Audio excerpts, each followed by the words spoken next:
क्या बोल रहा अनुराग? अनुराग बोल रहा नहीं पढ़े थे। यहाँ क्लास में हो ना, तो वो तो प्रैक्टिस के लिए एक दो क्वेश्चन पूछ सकते हैं डेली। आपको यहाँ पे रिसेंट पे मिल जाएगा। सेव किया था ना पक्का? अगर आप सेव करोगे तभी आपको दिखेगा।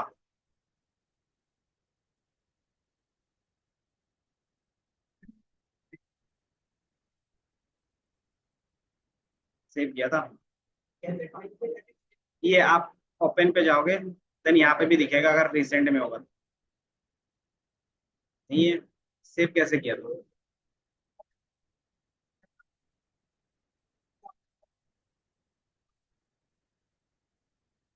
फोल्डर आप फाइल पे, फाइल और फोल्डर में डिफरेंस पता है?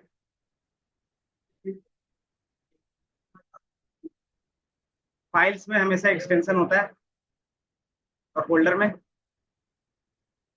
होता है या नहीं होता एक्सटेंशन?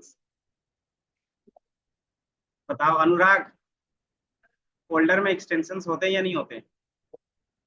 देखा? पक्का? कोई एक फोल्डर ओपन करके दिखाओ जिसका एक्सटेंशन हो कुछ।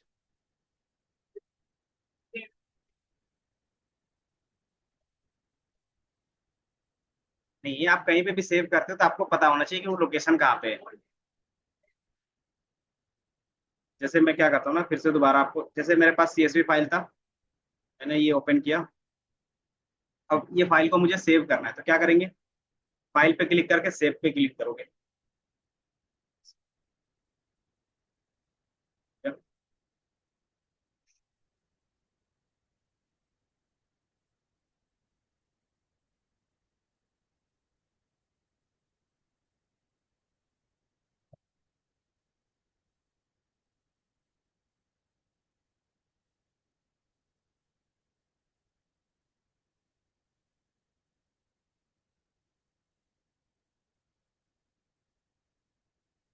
ठीक है।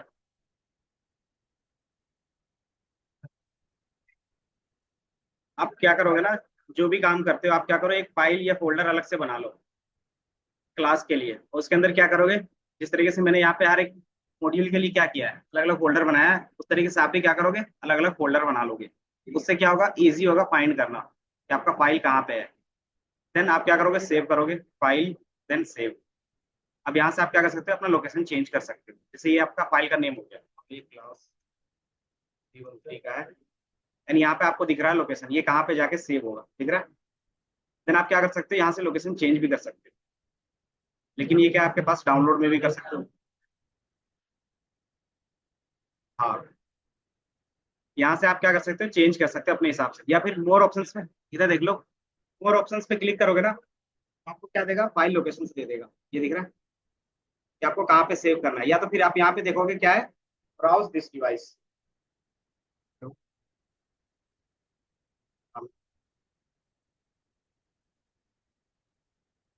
एक आया हुआ था।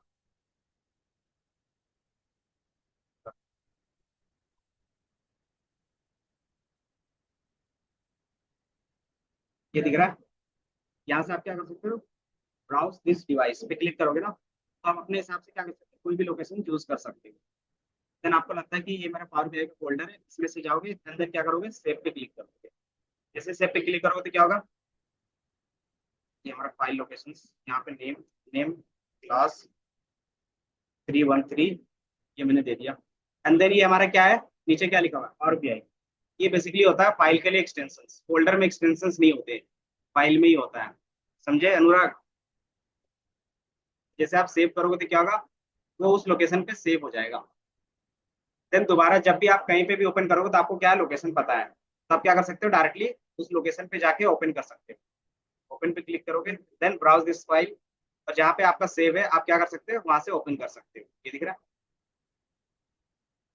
तो सेम हर एक चीज के लिए हम लोग करते हैं। एक्सेल भी चला रहे होगे तो इसी तरीके से करते थे।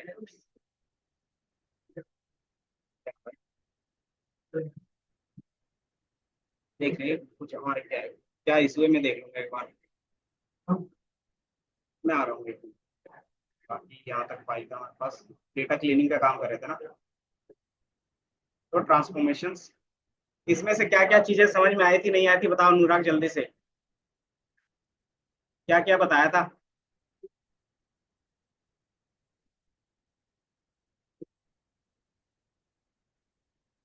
और कल हम लोगों ने क्या क्या पढ़ा था ट्रांसफॉर्मेशन में।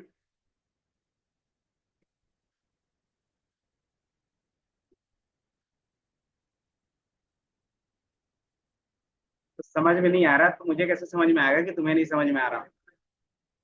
हम्म? तो जिस टाइम नहीं समझ में आता उस टाइम बोलोगे तो क्या रहता है। अब हम रिपीट कर सकते हैं। अब तुम एक दिन बाद या 2 दिन बाद बोलोगे तो सेम चीज बार बार रिपीट करेंगे तो क्या होगा। टाइम लगेगा ना। और पता है कि तुमने कितने साल के लिए कोर्स लिया है। 1 साल के लिए। तो अगर टाइम 1 साल का है उसमें से 6 महीने का आपका क्या है डेटा एनालिस्ट का पार्ट है। तो 6 महीने आपका कोर्स कंप्लीट करवाना है दोनों तरफ से आपकी तरफ से भी और मेरे तरफ से भी। तो वो कैसे होगा। हाँ। उसके बाद यही तुम्हारे ऊपर डिपेंड है। तो फिर तुम ही सोच लो। बाकी हम लोग इसमें क्या कर रहे थे डेटा क्लीनिंग का काम कर रहे थे। डेटा क्लीनिंग में क्या क्या स्टेप्स था। क्या क्या स्टेप्स था।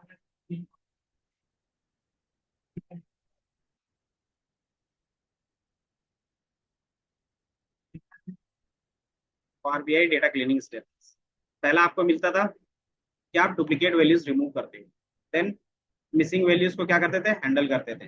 देन फिर क्या करते थे आप डेटा कंसिस्टेंसी लाते थे मतलब डेटा फॉर्मेट करते थे कि उसका किस टाइप का डेटा है। ये टेक्स्ट का है तो टेक्स्ट का नंबर है तो नंबर का डेटा टाइप चेंज करते थे। देन कोई भी एरर्स है तो उसको क्या करते थे हम लोग रिजॉल्व करते थे है ना। देन कोई भी अननेसेसरी कॉलम हो उसको क्या करते थे हम लोग डिलीट करते थे या रिमूव करते थे। देन अगर कोई आउटलायर्स हो उसको आप क्या करोगे डिटेक्ट कर सकते हो। आउटलायर का मीनिंग क्या होता है।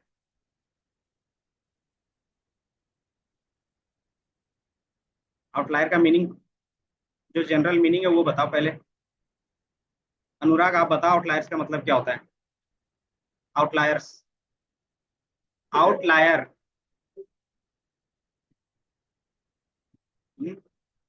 अपवाद। याद है ना। अपवाद बोलते हैं ना। क्या होता है। हर एक क्लास में कोई ना कोई एक एक्सेप्शन केस रहता है ना। हाँ तो वही हमारा क्या होता है आउटलायर होता है कि बाकी ऐसा कुछ नहीं है अगर वो तुम्हें बोले तो। हाँ तो फिर सही है। इधर देख लो तुम।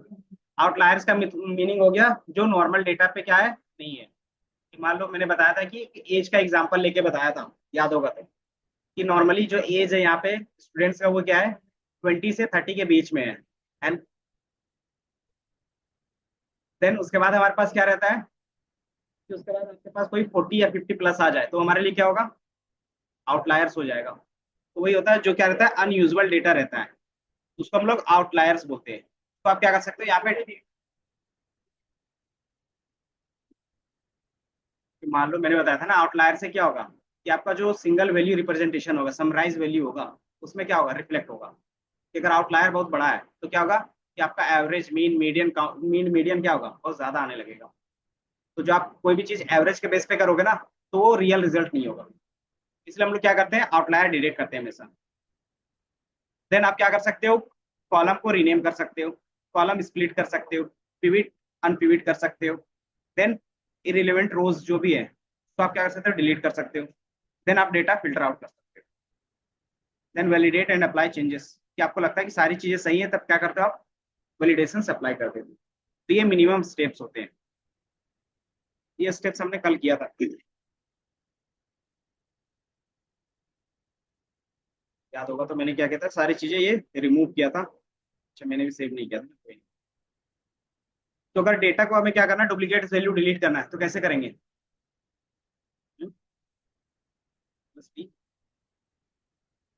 डुप्लीकेट डेटा को डिलीट करना है क्या ऑप्शन था बताओ।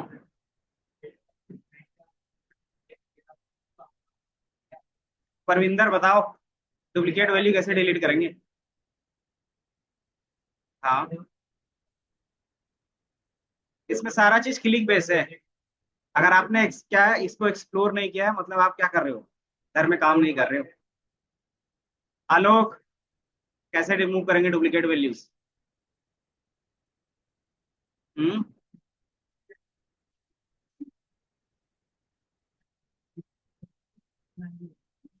यहाँ पे रिमूव रोज पे जाओगे तो यहाँ पे भी दिख रहा है डुप्लीकेट वैल्यूज रिमूव करने का। दूसरा, आपके पास यहाँ पे भी क्लिक करोगे तो यहाँ पे भी ऑप्शन दिखता है। कंट्रोल वाला नहीं था इसमें। राइट टैप करके क्या करते हो आप, रिमूव करते हो। क्या चीज? तो रिमूव हमें क्या करना है? डुप्लीकेट्स। तो आप क्या रिमूव करोगे? डुप्लीकेट्स रिमूव करोगे। अगर एरर रिमूव करना है तो क्या करोगे? एरर रिमूव करोगे। अगर वैल्यू रिप्लेस करना है तो कैसे करते थे? जैसे यहाँ पे नल वैल्यू है, इसके जगह पे मुझे अपना कोई भी एक फिक्स वैल्यू डालना है, तो क्या यूज करेंगे? कैसे रिप्लेस करेंगे? पावर बीआई में राइट क्लिक पे सारा काम होता है। जिस कॉलम में आपको करना है राइट क्लिक करोगे, देन रिप्लेस का ऑप्शन आता है, दिख रहा है? आप रिप्लेस पे क्लिक करोगे, इनको रिप्लेस करना, आप क्या करोगे, लिखोगे कि जो भी हमारे पास नल वैल्यूज है उसको हम क्या करना चाहते हैं, रिप्लेस करना चाहते हैं। तो मैं नॉर्मली एक डेट 2020, देन ये क्या होगा, आपका रिप्लेस हो जाएगा। राइट क्लिक कहाँ पे करना है? कॉलम पे। नहीं, क्लिक करोगे तो भी सेलेक्ट हो जाता है ऑटोमेटिकली।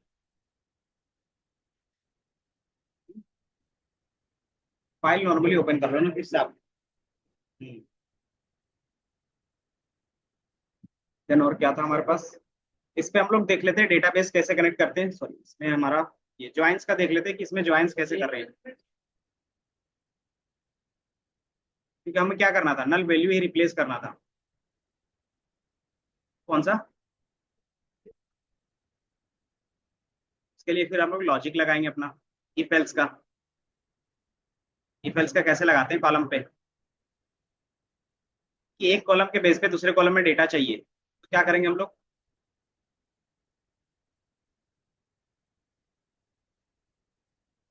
ऐड कॉलम था, देन इसमें आप क्या करते हो, कंडीशनल कॉलम लिखते हो। Add column condition, then condition के हिसाब से क्या करोगे कि आपका जो कंडीशंस रहेगा ये फुलफिल कर रहा है तो उसमें क्या पुट करना है। तो आप क्या करोगे, यहाँ पे कंडीशनल कॉलम एक क्रिएट कर लेते हो। कंडीशनल कॉलम क्रिएट करना क्या था, इजी था। कैसे कर रहे थे कि सिंपली आप क्लिक करते हो, देन आपके पास क्या आता है, ओपन हो जाता है एक इंटरफेस इस तरीके से। पहला हमारा क्या है, ये कॉलम का नेम है, तो बोल सकते हैं हम लोग कस्टमर सेगमेंट, ये बोल सकते हैं। देन हमें किस में कंडीशंस लगाना है, कंडीशंस हमें, मान लो कल हम लोग लगा रहे थे कोलेस्ट्रॉल लेवल पे, तो इसी पे लगाते हैं। अगर ये क्या है, ग्रेटर देन इक्वल टू 200 है, तो इसको हम लोग क्या बोल रहे थे, हाई रिस्क था।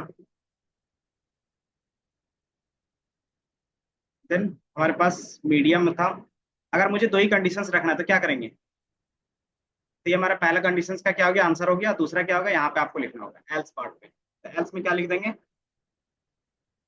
ये हमारा क्या होगा, हाई और लो में सारा क्या होगा, ऑटोमेटिकली क्रिएट हो जाएगा। एंड देन आप ओके पे क्लिक करोगे तो नया कॉलम आपका क्रिएट हो जाएगा, ठीक है, लो और हाई के बेस पे। हाँ, तो उसके जगह पे आप डेट दोगे, जहाँ पे हमने हाई और लो दिया है वहाँ पे क्या करोगे, डेट दोगे ना। तो वहाँ पे आप डेट पास कर दोगे तो ऑटोमेटिकली क्या ले लेंगे, डेट लेने लगेगा।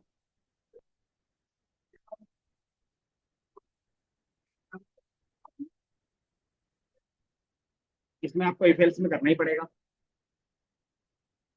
इसके लिए फिर हम लोग क्या सीखते हैं, बेसिक ऑफ पाइथन, की चीजें आपको ऑटोमेट करनी है ना, पाइथन के थ्रू कर सकते हैं। इसीलिए हमारे पास क्या आता है कि अगर आप देखोगे पावर बीआई, पावर बीआई में आपको होम पे इंसर्ट। अच्छा इसमें नहीं था ना, इसी में क्लीनिंग में ही था। ये दिख रहा है। या तो आप पाइथन के थ्रू कर लो, फिर देन आप क्या कर सकते हो, आर के थ्रू कर सकते हो। इसमें कब क्या होता है कि आप कोई भी फाइल लोड करके उसमें से क्या कर सकते हो, डेटा एक्सट्रैक्ट करके ऑटोमेट कर सकते हो।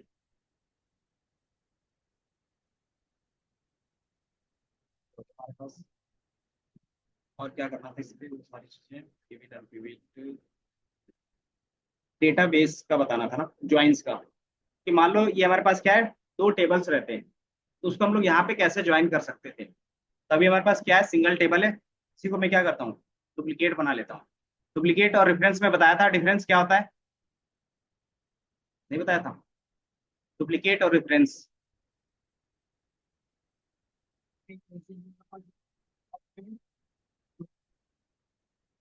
मतलब सेम मेमोरी लोकेशन रहता है रेफरेंस में। तो आप क्या करते हो, एक वैल्यूज क्रिएट कर लेते हो। अब क्या हुआ कि आपके पास एटलीस्ट दो टेबल है, तभी आप क्या कर सकते हो, ज्वाइंस में काम कर सकते हो। है ना, अब हम लोग क्या करेंगे, इस पे मर्ज क्वेरी यूज कर सकते हैं। मर्ज क्वेरी पे आप क्लिक करोगे तो क्या होगा, आपके पास इस तरीके से ऑप्शन आ रहा था। यहीं पे है ना, कंबाइन पे डेटा, ये दिख रहा है कंबाइन ऑप्शन है।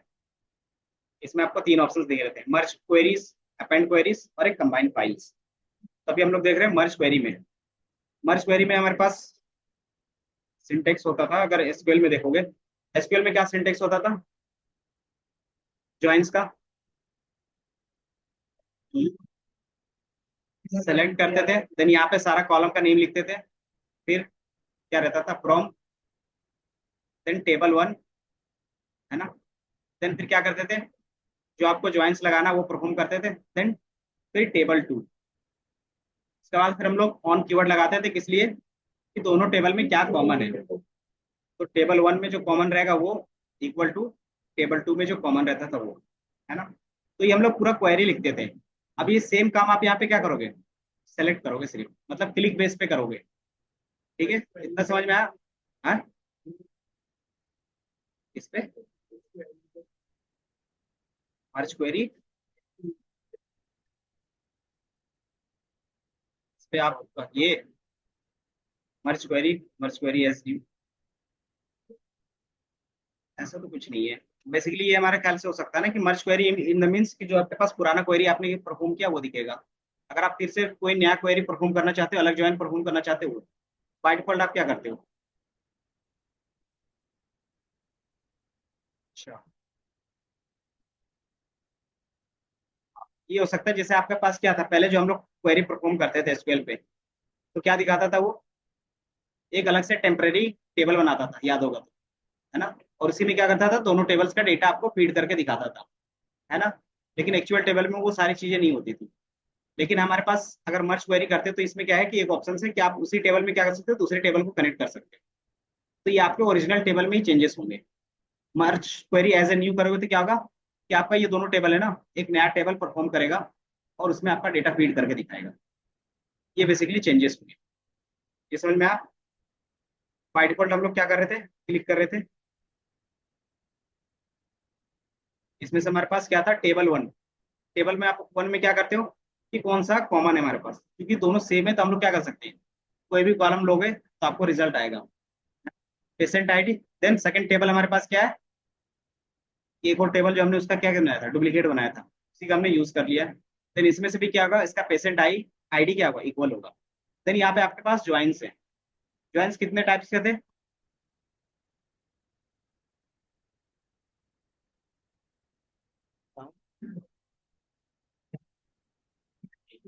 टाइप्स ऑफ ज्वाइंस, बताओ।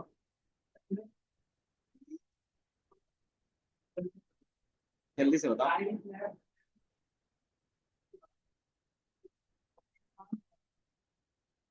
नहीं, क्रॉस, क्रॉस ज्वाइन बोलते थे। बाय डिफॉल्ट अगर कोई पूछे तो बोल सकते हो चार होते हैं, लेकिन आप क्या कर सकते हो, छह भी बता सकते हो, दोनों में कोई भी। चार क्यों बोलते हैं, क्योंकि सेल्फ ज्वाइन क्या है, कॉन्सेप्ट है, वो उसी में क्या होता है, लेफ्ट राइट या फिर इनर में ही यूज कर लेते हैं। Then आप क्या करते हैं यहाँ से,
इसमें ना दो एक्स्ट्रा आपको ज्वाइंट्स दिख रहे दिख रहा था। इसमें आपको लेफ्ट एंटी और राइट एंटी दिख रहा है। इसका मीनिंग क्या होगा?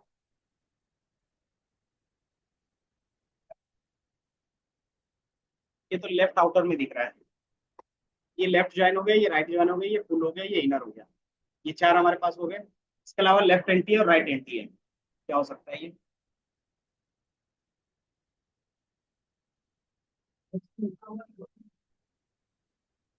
हमारे पास अगर मैं ड्रॉ करता हूँ, इसमें लेफ्ट ज्वाइन का मीनिंग क्या होता है? हाँ, मतलब आपको ये डेटा मिलेगा और ये डेटा मिलेगा, है ना। राइट में क्या रहता कि आपको ये डेटा मिलता और ये राइट वाला सारा मिलता। इनर में क्या होता था? इनर में आपको क्या मिलता? जो दोनों में कॉमन था, है ना। देन आपके पास एक आउटर रहता, तो आउटर में क्या रहता? यही था ना, इनर था और एक क्या था? फुल ज्वाइन था। फुल में क्या होता? सारा डेटा मिल जाता। देन आपको कुछ ऐसे भी क्वेश्चंस होंगे कि मुझे सिर्फ क्या चाहिए, लेफ्ट का चाहिए जो कॉमन ना हो, तो क्या करोगे? हाँ, सिर्फ मुझे लेफ्ट का क्या चाहिए, डेटा चाहिए जो क्या हो, राइट में कॉमन ना हो, तो अब क्या करोगे? सिर्फ लेफ्ट का चाहिए ना। लेफ्ट का चाहिए, लेकिन लेफ्ट में वही चाहिए जो राइट में नहीं था, मतलब जो राइट में नहीं है।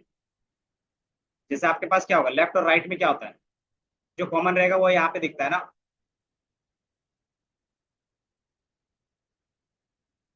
जैसे मान लो कि हमारे पास लेफ्ट में क्या है कि कस्टमर का डिटेल्स है, और राइट में क्या है, उसने परचेस किया है कि नहीं किया वो दिख रहा है। परचेस किया उसका उसका डिटेल्स, ये हमारा क्या है, ट्रांजेक्शन डिटेल्स है। और ये हमारा क्या है, कस्टमर का डिटेल्स है। ठीक है। अब मुझे वैसे कस्टमर चाहिए जिसका क्या है, कोई भी ट्रांजेक्शन नहीं हुआ है, तो क्या करोगे?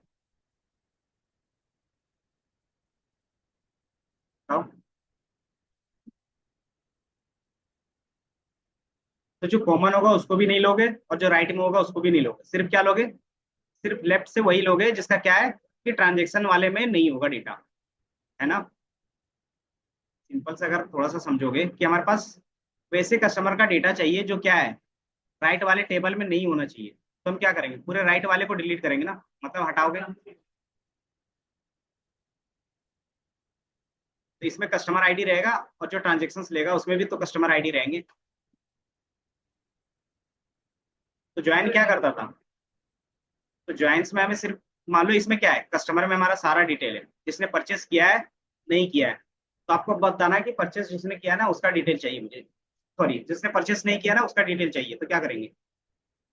कस्टमर टेबल है, इसमें से जिसने क्या किया ट्रांजेक्शन किया उसका भी डिटेल है और जिसने नहीं किया उसका भी डिटेल्स है, तो आप कैसे फाइंड करोगे कि किसने किसने नहीं किया ट्रांजेक्शन? वेयर में क्या यूज करोगे?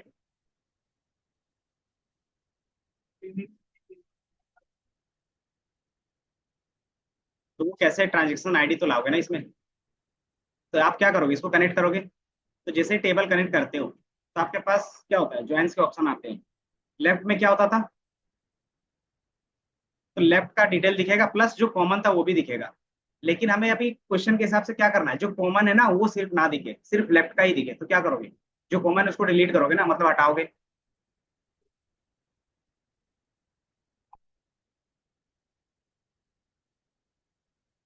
अभी क्वेश्चन, सिर्फ आपका क्वेश्चंस को ध्यान में रखो कि क्वेश्चंस यही है कि आपको ऐसे कस्टमर का डिटेल चाहिए जिसने कभी भी ट्रांजेक्शन नहीं किया मेरे कस्टमर में, तो क्या करेंगे उसके लिए?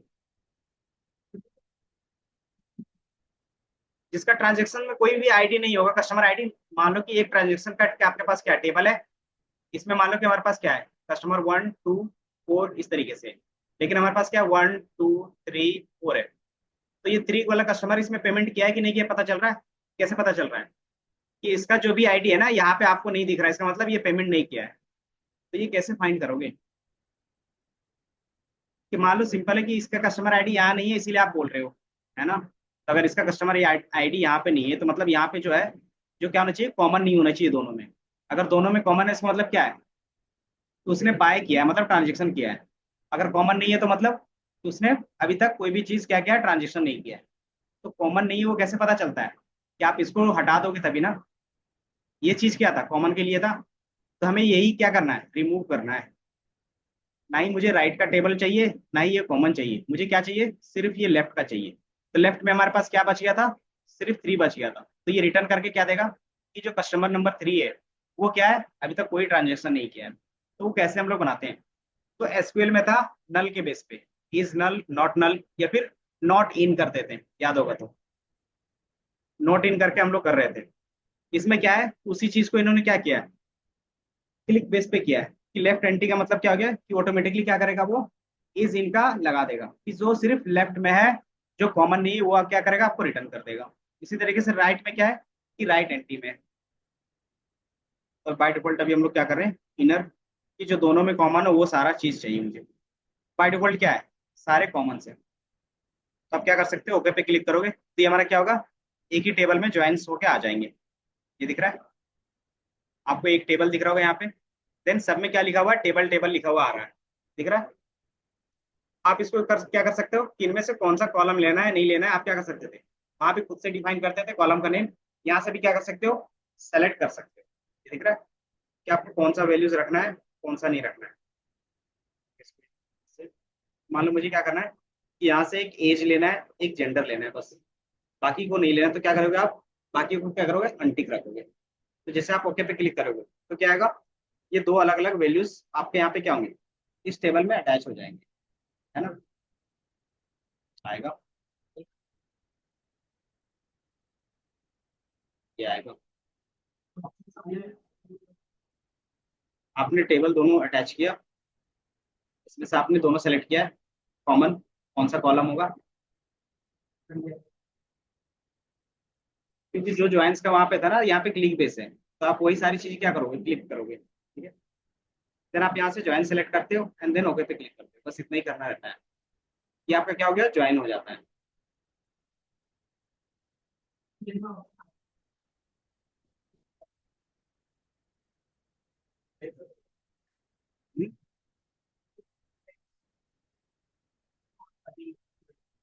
फजी ज्वाइन में आपने क्लिक किया क्या, आपने इसमें क्लिक किया होगा। फजी फजी लॉजिक क्या होता है, नहीं पढ़ा है। ये बेसिकली है ना, मैथमेटिकल कॉन्सेप्ट है। सेट में जाओगे ना, मैथ्स में जब 12th या फिर ग्रेजुएशन करते हो, उसमें क्या होता है, फजी लॉजिक आता है। फजी लॉजिक क्या करता है, कोई भी आप टेक्स्ट बेस्ड लॉजिक बना सकते हो। जैसे कोई भी आपका एआई काम कर रहा है ना, वो किस लॉजिक पे काम करता है, फजी लॉजिक पे काम करता है। इसका एक पूरा क्या होता है, मैथ्स का डिपार्टमेंट ही रहता है फजी लॉजिक पे। आप अनटिक कर दो ना इसको, अनटिक करोगे तो आपके पास आ जाएगा। जैसे अगर मैं थोड़ा सा अगर फजी लॉजिक का दिखा दूं,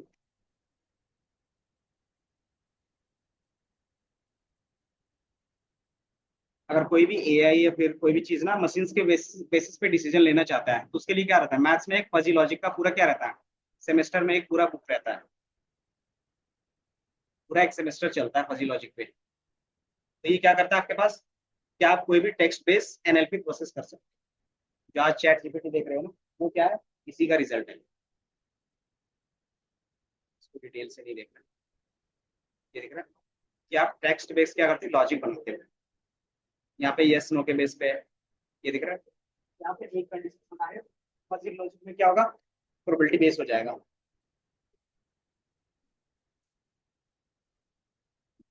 कि किसमें आपका चांसेस है कि आप प्ले करने के लिए बाहर जा सकते हैं नहीं जा सकते, तो किस पे डिपेंड करेगा कि आज का क्या है, सीजन क्या है, वेदर कैसा है, कि वेरी मच क्या है, फेयर है, मॉडरेट है, या फिर कुछ भी है, या फिर वेरी लिटिल है। तो आप जिसके बेस पे क्या करोगे, अपना डिसीजन लोगे। तो ये हमारा क्या होता है, फजी लॉजिक होता है।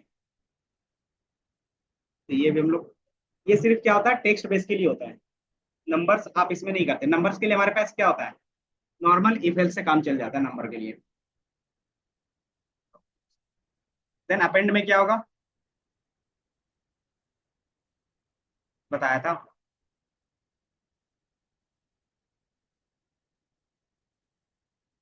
अपेंड में क्या होता था, अनुराग, अपेंड लास्ट क्लास में भी बताया था।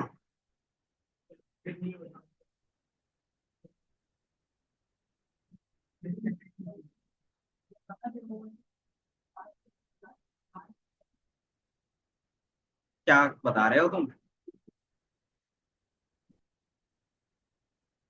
दिमित्री।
जो भी कॉलम नेम होगा सेम होना चाहिए। जितने कॉलम्स होंगे दोनों में क्या होना चाहिए, इक्वल होना चाहिए। तभी वो क्या करेगा, अपेंड करेगा।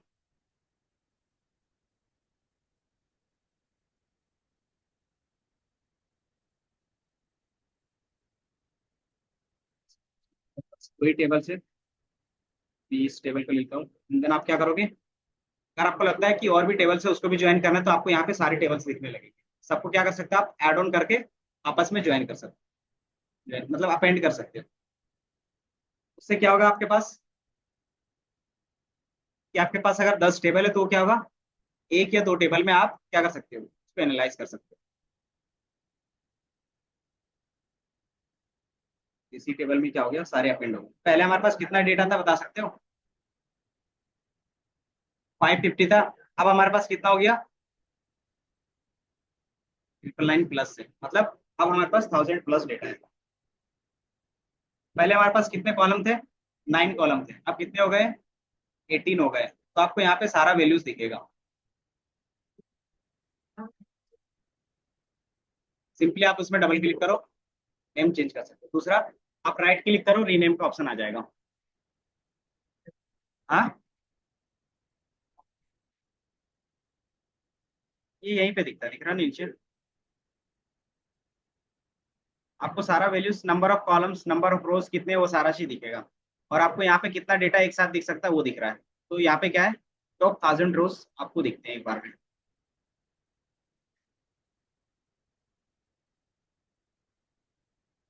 आपके पास 2 टेबल है तो 2 ही कर लो, अगर ज्यादा टेबल रहेंगे तो क्या करेंगे, मोर देन 3 कर लेंगे। क्योंकि हमारे पास क्या है कि मैंने इसी को डुप्लीकेट बनाया है, इसलिए सिर्फ प्रैक्टिस करने के लिए और बताने के लिए किस तरीके से आप इंप्लीमेंट कर सकते हैं। ठीक है। देन आप इसको क्या करोगे, ये हमारा किसी काम का नहीं, तो हम क्या करेंगे, इसको डिलीट कर देंगे। ये सिर्फ क्या था कि कैसे हम लोग मर्ज क्वेरी और अपेंड क्वेरी यूज करते हैं वो बताने के लिए हमने क्या किया था, सिर्फ डुप्लीकेट बनाया था। तो मैं यहाँ से क्या करता हूँ, डिलीट कर देता हूँ। अगर थोड़ा सा भी लॉजिक लगाओगे तो क्या कर सकते हो, सारा चीज राइट क्लिक के बेस पे है, तो आपको पता चल जाएगा। तो ये हमारे पास डेटा आ गया, ये डेटा क्लीन है। इसको मैं क्या करता हूँ, यहाँ चेंज कर लेता हूँ अननोन को कॉलम से।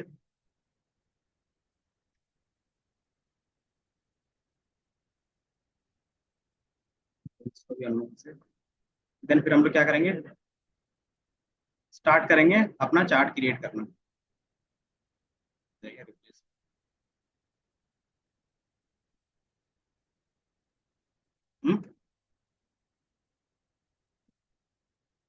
ब्लैंक है ना,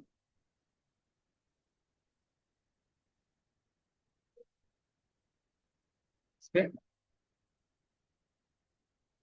ये वाला।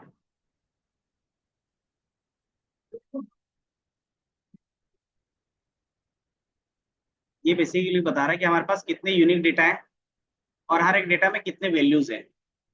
जैसे हमारे पास यहाँ पे क्या है, मेल और फीमेल है, मतलब 2 यूनिक डेटा है, तो आपके पास 2 बार दिखेंगे। एंड देन दोनों में कितना वैल्यूज है तो आपको यहाँ पे दिख जाएगा कि आपके पास क्या है, दोनों सिंपली नॉर्मल डिस्ट्रीब्यूटेड है या फिर क्या है, दोनों में डेटा क्या है, अलग अलग डिस्ट्रीब्यूटेड है। नहीं, ये तो बाय बाय डिफॉल्ट आपके डेटा पे डिपेंड करता है ना। आप डेटा चेंज, आप यहाँ पे से कर सकते हैं क्या चीज। जो फर्स्ट वाला है ना, वो फीमेल का है। कैसे पता चलेगा? कि जो आपको फर्स्ट वैल्यू रहेगा वो फर्स्ट बार रहता है।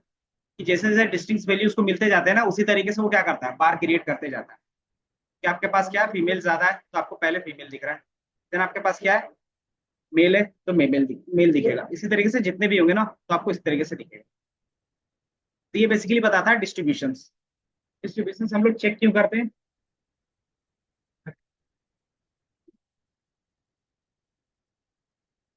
अगर मैं इस क्लास का एवरेज वेट निकालूंगा तो क्या आएगा? क्योंकि एवरेज वेट क्या होता है, गर्ल्स का अलग होता है, बॉयज का अलग होता है। अगर एक नॉर्मल निकालेंगे तो क्या होगा? गर्ल्स के लिए गलत हो सकता है। क्यों? क्योंकि उनका रेशियो क्या है, कम है। तो आप क्या करते हो उसको, या तो दोनों का रेशियो बराबर रखोगे, या तो फिर मेल में भी क्या करोगे, अगर फीमेल में चार है तो मेल से भी चार लोगे। फिर उसके बेस पे क्या करोगे, रेशियो निकालोगे।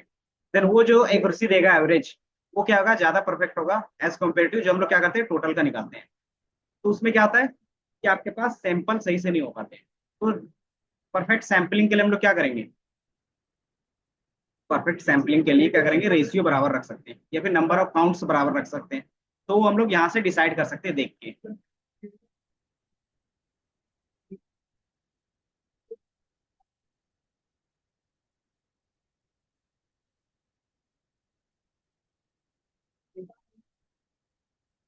हाँ, तो ये आपका ओरिजिनल नहीं है। यहाँ पे आप क्या करते हो, सिर्फ डेटा क्लीनिंग। अगर आपको लगना है इसमें एडिट करना है, तो आपका ओरिजिनल फाइल कहाँ पे रखा हुआ है, आपके फाइल पे ना, कहाँ पे था, डाउनलोड पे, ये रहा ना। आप इसको क्या कर सकते हो, एक्सेल पे,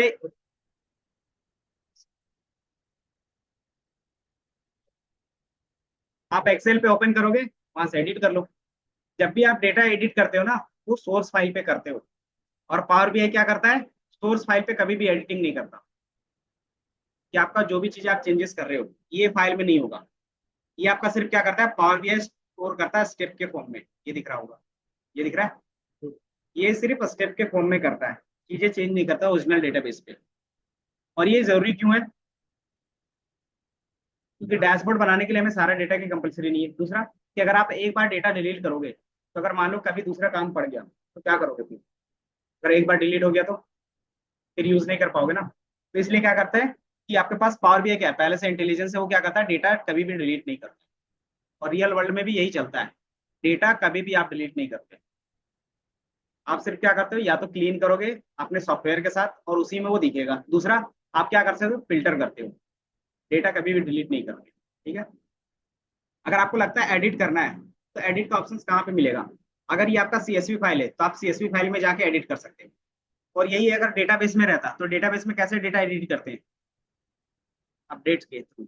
हाँ, एसक्यूएल में कैसे कर रहे थे, अपडेट के थ्रू करोगे। तो जैसे आप यहाँ पे चेंज करोगे ना, जैसे मैं ये क्या करता हूँ,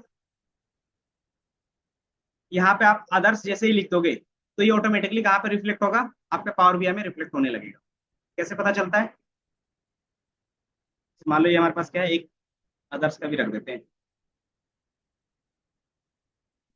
ये मैंने क्या किया, एक अदर्स का रख दिया, सेव एज सीएसवी। और सेम फाइल अगर यहाँ पे अटैच होगा पावर बीआई पे, आप सिर्फ क्या करोगे, यहाँ पे रिफ्रेश करोगे, आ जाएगा, रिफ्रेश ऑल। नहीं आएगा, चाहिए पे है ना। बार को आप क्या करो, फिर से व्यू पे जाके, अच्छा क्यों नहीं दिख रहा बता सकते हो?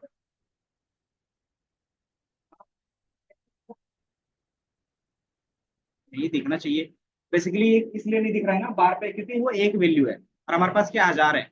लेकिन इसमें हमारे पास क्या, टू डिस्टिंक्ट वैल्यू दिख रहे हैं। यहाँ पे एटलीस्ट थ्री तो दिखना चाहिए। ये क्या कर सकते हो, आप एक बार क्लोज एंड अप्लाई करके दोबारा ओपन करके देख सकते हो। अप्लाई किया, देन दोबारा क्या करोगे, अप्लाई चेंजेस, दोबारा आप क्या करोगे, ओपन करोगे।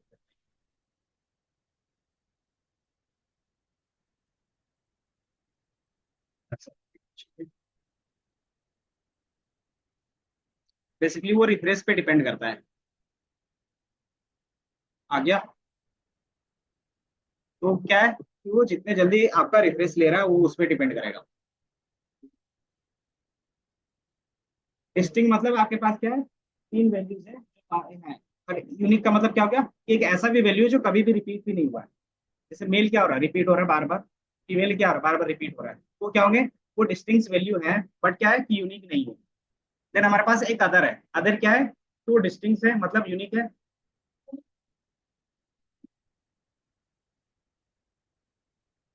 कैसे होगा।